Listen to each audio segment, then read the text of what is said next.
जय हिंद। इस वीडियो में समझते हैं कि कोरोना वायरस किस तरह से हमारे शरीर में अटैक करता है और उससे हमारी मृत्यु कैसे हो जाती है, और वैक्सीन किस तरह से उस कोरोना वायरस को हरा देता है, या कोई व्यक्ति स्वतः कैसे ठीक हो जाता है वैक्सीन से, और वैक्सीन कौन सी सबसे ज़्यादा कारगर होगी, हमें कौन सी वैक्सीन को लगाना चाहिए, इस सब के बारे में हम समझा देते हैं। जैसा आप सब जानते हैं कि कोरोना जो है कहीं ना कहीं संपर्क में आने से ही फैलता है किसी इन्फेक्टेड व्यक्ति से, जिसमें सबसे ज़्यादा महत्वपूर्ण होता है ये इसका जो ड्रॉपलेट्स होता है। ये सब आपको पता है, इसीलिए थोड़ा सा 1 मीटर दूरी जो कहा जाता है कि कम से कम गैप बना के रखना चाहिए। देखिए, कोरोना जो वायरस है ना, इसके बाहर 2 हिस्से होते हैं।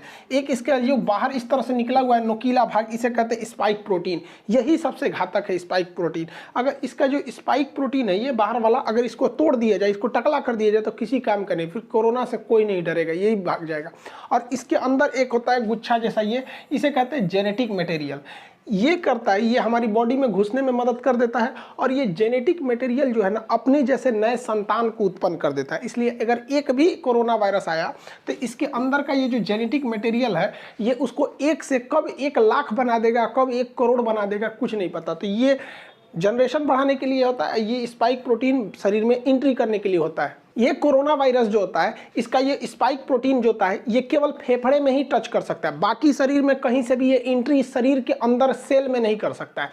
फेफड़े के जो सेल होते हैं काफ़ी सेंसिटिव होते हैं, और सेल में भी जो सेल मेम्ब्रेन होता है वहाँ से ये एंट्री नहीं कर सकता है। सेल मेम्ब्रेन कुछ खास चीज़ को ही अपने अंदर जाने देते हैं, जैसे प्रोटीन, विटामिन, इन सब को जाने देते हैं। बाकी जो नया कुछ चीज़ आएगा ना, जो बॉडी में बाहर से लिया जाता है, तो उसको जाने के लिए ये रिसेप्टर लगे होते हैं।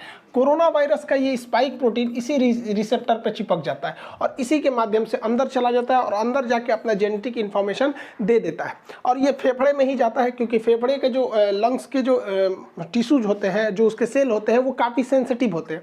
अब देखिए, ये जो कोरोना वायरस है, ये फेफड़ा है, फेफड़ा का ये रिसेप्टर है, ये ससुरा पकड़ लेता है कोरोना को, कोरोना जाके इसी में चिपक जाता है, और यही इसको खींच के अंदर लेके चला जाता है।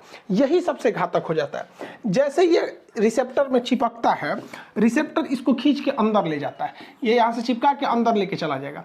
अंदर जाने के बाद इसका जेनेटिक मटेरियल जो है, आरएनए जो है, ये हमारे शरीर के अंदर जाके डीएनए से मैच करने लगता है, हम लोग के फेफड़ा के अंदर चला जाता है। और फेफड़ा के अंदर जाने के बाद जैसे ये इसके रिसेप्टर पे टच हुआ इसका स्पाइक प्रोटीन, और ये इसको लेके अंदर गया, और अंदर जाने के बाद ये क्या करता है, हमारा न्यूक्लियस जो है, हमारे शरीर का जो न्यूक्लियस है, ये बहुत सीधा साधा है। इसको पता है कि स्पाइक प्रोटीन से जो भी ये रिसेप्टर से अंदर आ रहा है वो ठीक ठाक आदमी है।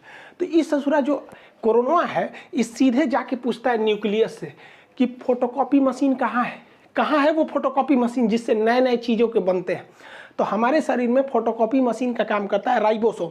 ये राइबोसोम धड़ाधड़ फोटोकॉपी करता है, किस चीज़ का, तो प्रोटीन का। तो हमारे शरीर में धड़ाधड़ प्रोटीन निर्माण करने का काम करता है यही राइबोसोम।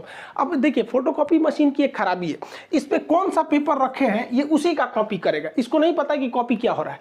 अब ये जो कोरोना वायरस है, इस रिसेप्टर के माध्यम से न्यूक्लियस में आ गया है, न्यूक्लियस इसको बता दिया कि राइबोसोम के पास चले जाओ, वही फोटोकॉपी करता है। अब ये छोटा जो कोरोना वायरस है, ये क्या करेगा, इस फोटोकॉपी के पास जाएगा, और यहाँ जो प्रोटीन वाला पेपर रखा है उसको हटा के अपना जेनेटिक मटेरियल रख देगा जो इसके अंदर है, मतलब अपने खानदान का फोटोकॉपी कराने लगेगा। अब एक कोरोना वायरस अंदर गया था, लेकिन राइबोसोम की मदद से वो अपने हजारों कॉपी अंदर बनाने लगा, और फेफड़ा के अंदर धड़ाधड़ धड़ाधड़ धड़ाधड़ कोरोना वायरस बनने लगे सब। अब हमारा ही बॉडी उसको कोरोना वायरस बना रहा है।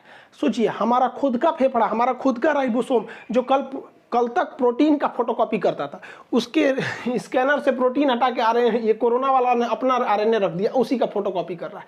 तो इसको रेप्लिकेशन कहा जाता है। बहुत तेजी से बढ़ते हैं सब यहाँ पर। अब पूरे फेफड़े में ना ये कोरोना वायरस घूमने लगते हैं।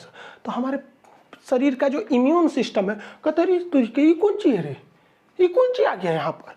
पूरा इम्यून सिस्टम कंफ्यूजन में हो जाता है, उसको पता नहीं चलता है कि है कौन, लेकिन ये समझ जाता है कि ठीक आदमी नहीं है, इसको मारना चाहिए। तो हमारे शरीर का जो इम्यून सिस्टम है, ये इसको लगता है मारने, धड़ धड़ धड़ धड़ धड़ मार काट करता है। तो हमारे शरीर को पता ही नहीं चल रहा, हम लोग ऐसे घूम रहे हैं आराम से, हम लोग के फेफड़ा में मार धाड़ चल रहा है, हमारा एंटीबॉडी जो है, ये हमारा इम्यून सिस्टम धड़ धड़ मार रहा है इसको। तो हम लोग को ना बुखार आना चालू हो जाता है, क्योंकि हमारे शरीर का ये डिफेंस मैकेनिज्म है कि जब भी अंदर मार धाड़ चलती है तो बुखार हो जाता है, ताकि वो टेम्परेचर से कोई कोई नए नए छोटे मोटे वायरस वगैरह ऐसे मर जाए। लेकिन ससुरा मरता नहीं है यहाँ पे, अरे मारे जा रहा है, मर ही नहीं रहा है यहाँ पे। तो न्यूक्लियस कहता है कि रे आप बकलोलवा, वो मारने से नहीं मरेगा, यहाँ फोटोकॉपी होकर उधड़ाधड़ निकल रहा है, इसकी कमी ही नहीं कर सकते तुम मार के। तो ये कहता है कि भैया तो हम कौन सी करें। तो न्यूक्लियस इसको बताता है हमारे इम्यून सिस्टम को कि एक काम करो, तुम एंटीबॉडी बनाओ, क्योंकि इसको घुसने से रोको। क्योंकि अगर ये घुस जाएगा ना, एगो तो घुस के अपना फोटोकॉपी बना ही रहा है, इसको घुसने से रोको। तो ये कहता है कि क्या करे, यही रिसेप्टरवा नोच देगा। तो ये कहता है अरे भैया ओकरा मत नोच, एके नोच देगा ना तो कब वो दवाई खाएगा तो दवाइयों अंदर नहीं जाएगा। एक काम करना, इसी को बर्बाद कर दो, इसका जो खोपड़िया है, इसको खोपड़िया को कैसे भी बर्बाद करो। तो खोपड़िया का जो चिपकने वाला ना, उसका थुथुरा कूच दिया जाता है। तो थुथुरवा कूचने के लिए एक एंटीबॉडी होता है। तो हमारे शरीर का डिफेंस मैकेनिज्म एक एंटीबॉडी बनाता है। ये एंटीबॉडी जाके इसके मुँह से सट जाता है, मुंह से चिपक जाएगा। देखिए यहाँ जाके चिपक गया, ये ऐसे चिपक गया, ऐसे चिपक गया। तो ये चिपक जाते हैं सब, तो वो जैसे चिपक जाएगा तो वो इससे नहीं सट पाएगा। अब इसके स्पाइक प्रोटीन जो हमारे फेफड़े के रिसेप्टर से सट रहा था, अगर एंटीबॉडी शरीर में बनने लगेगा तो जाके चिपक जाएगा इसकी स्पाइक प्रोटीन से, और वो चिपक नहीं पाएगा। बस इसी तरह कोरोना सही हो जाता है। जिसके शरीर में एंटीबॉडी बनने लगा, वो एंटीबॉडी जाके किससे चिपकेगा, कोरोना वायरस के यहाँ पर जो स्पाइक प्रोटीन है उससे, और इस सिस्टम को लॉक कर देगा। अब ये लॉक कर देगा तो ये वाला इसमें जा नहीं पाएगा। लेकिन इस ससुरा कोरोना के बाहर बहुत ज़्यादा स्पाइक प्रोटीन है, तो बहुत ज़्यादा मात्रा में एंटीबॉडी होना चाहिए, तभी ना ये सबको लॉक करेगा। अभी देखिए ना, 1 2 3 4 5 पाँचों को लॉक कर पाया, इस ससुरा कहीं ना कहीं से सट के घुस जाएगा। इसलिए हमारे शरीर में एंटीबॉडी ज़्यादा बनना चाहिए। देखिए यहाँ पे खूब ज़्यादा मात्रा में एंटीबॉडी बना है, ये सब देखिए एंटीबॉडी। तो जिसके शरीर में ज़्यादा एंटीबॉडी बना, वो कोरोना जैसे आया, एंटीबॉडी बन गया, धड़ाधड़ कोरोना का मुंह बंद कर दिया, अरे चुप ससुराना, तो तू सट के अंदर घुस जाएगा। और जिसमें ये एंटीबॉडी नहीं बन पाया, वही लोग मर जाते हैं। तो कहा जाता है जिसका इम्यून अच्छा होगा, अच्छा होने का मतलब वो एंटीबॉडी ज़्यादा बना देगा, कोरोना का मुंह चिपका देगा, थाप दिया, चल चुपचाप रहो यहाँ पे, अब वो बच जाएगा यहाँ पे। अब आपको एक बात समझ में आ रही होगी हल्का हल्का कि वैक्सीन क्या करेगा। वैक्सीन कुछ नहीं करेगा, बल्कि वैक्सीन इसी एंटीबॉडी को बनाएगा ताकि यह एंटीबॉडी कोरोना के स्पाइक प्रोटीन पर जाके सट जाए और उसका मुंह बंद कर दे। अगर मुंह बंद हो गया तो कोरोना हमारे शरीर के रिसेप्टर से टच होकर अंदर नहीं जा पाएगा, वो ऐसे ही ऊपर घूमते घूमते अपने से मर जाएगा। तो वैक्सीन का यही मेन काम हो गया कि वैक्सीन जैसे हमारे शरीर में लग जाता है तो इतना ज़्यादा हमारे शरीर में एंटीबॉडी बन जाता है कि ये एंटीबॉडी कोरोना को चारों ओर से घेर लेता है। कहता है कि आओ आओ सट जाओ हमारे में, तो चारों ओर से ये एंटीबॉडी सट जाता है। जब एंटीबॉडी सट जाएगा तो कोरोना के जितने स्पाइक प्रोटीन है उसका मुंह बंद हो जाएगा, हमारे शरीर में एंट्री नहीं मार पाएगा, दूसरा कोई काम नहीं है। जैसे देखिए ये एक ह्यूमन सेल है, अब इसमें क्या है, कोरोना वायरस का स्पाइक प्रोटीन फंस गया है, लेकिन जब उसमें न्यूट्रलाइज किया गया एंटीबॉडी देकर तो ये एंटीबॉडी जाके इससे सट गया है, ये एंटीबॉडी सट गया। अब ये इससे डायरेक्ट टच में नहीं आ सकता है, तो हमें कोरोना नहीं होगा। यही काम होता है हमारे वैक्सीन का। अब इसमें इतना टाइम क्यों लग गया, तो देखिए वैक्सीन बनाने में सबसे बड़ा था कि इसके अंदर का जेनेटिक मटेरियल जो फोटोकॉपी कर रहा था वो क्या है पता करने के लिए। तो बाद में पता चला कि वो आरएनए है। देखिए हमारे शरीर में डीएनए होता है, डाईऑक्सीराइबोज न्यूक्लियोटाइड। डीएनए जो होता है वो 2 धागा का बना होता है यहाँ पर देखिए, और आरएनए जो होता है वो केवल सिंगल हेलिक्स होता है, सिंगल धागा का बना होता है आरएनए। तो जितने वायरस होते हैं वो आरएनए होते हैं, ज्यादातर वायरस आरएनए। अब आरएनए को बनने में ज्यादा टाइम नहीं लगता है, खटाखट आरएनए बनता है, जबकि डीएनए बनने में टाइम लगता है। तो वायरस जो है बड़ा जल्दी जल्दी बनने लगते हैं सब यहाँ पे। तो वैज्ञानिकों ने इसी आरएनए को पकड़ के निकाला, इसलिए जितना वैक्सीन है सब वैक्सीन को आरएनए वैक्सीन, एमआरएनए वैक्सीन कहा जाता है। तो इस कोरोना का जो आरएनए है उसे वैज्ञानिकों ने निकाल लिया।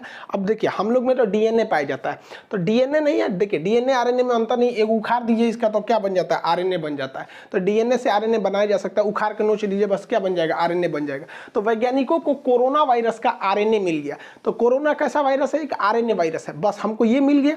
अब वैज्ञानिकों ने क्या किया, इस आरएनए वायरस को केमिकल से कमजोर करके इसका नकल कर लिया, और इसे नकल करके जैसा इसके अंदर आरएनए था वैसे ही आरएनए को इंजेक्शन से हमारे बॉडी के अंदर भर दिया।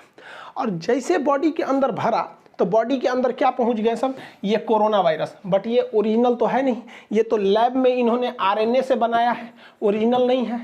अब बताइए, ये ओरिजिनल नहीं है लेकिन दिखने में तो उसी के जैसा है, और जब दिखने में वैसे ही है तो शरीर के अंदर जाएगा तो शरीर के अंदर से एंटीबॉडी बनने लगेंगी ज़्यादा ज़्यादा, और इन दवाओं में एंटीबॉडी को बढ़ाने के लिए केमिकल मिला दिया जाता है। तो ज़्यादा से ज़्यादा